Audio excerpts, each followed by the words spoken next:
तुक्के की बात यह है कि मैथ्स का टीचर हूं तो मैं मैथ्स के हिसाब से भी बताऊंगा तुक्के को। बच्चों जैसे कोई 4 विकल्प हैं किसी चीज में और आप 4 क्वेश्चन करते हो और चारों पे मान लीजिए पहला, दूसरा, तीसरा और चौथा, और चारों में आपने ए भर दिया। मान लीजिए इसका ए भर दिया, इसका ए, इसका ए, इसका ए।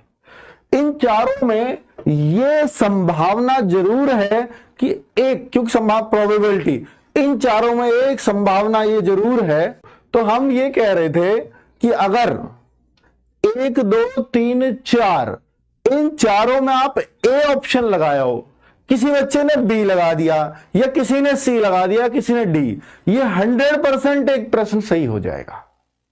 अब आप ये सोच रहे थे इससे पहले कि सर अगर 1/4 की नेगेटिव मार्किंग होती और ये तब हम लगाते ए ऐसे भर के, तो फिर बराबर में ही छूटते आप, तो वहां कोई फायदा नहीं है कि भैया एक सही हुआ और 3-4 गलत हो गए तो बराबर में आ गए वहीं, तो इसलिए वहां कोई फायदा नहीं है।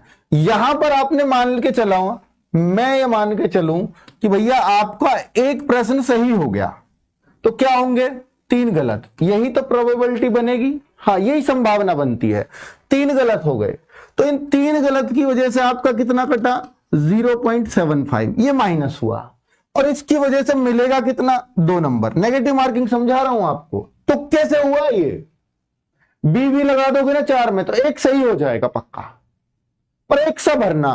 तो भैया ये आपका जो है ना फिर भी फायदा कितना रहा, ये वो क्वेश्चन थे जो मुझे बिल्कुल नहीं आते थे। उन 4 क्वेश्चनों से मैं फिर भी इतना नंबर ले गया क्योंकि इनका मुझे कोई आइडिया नहीं था।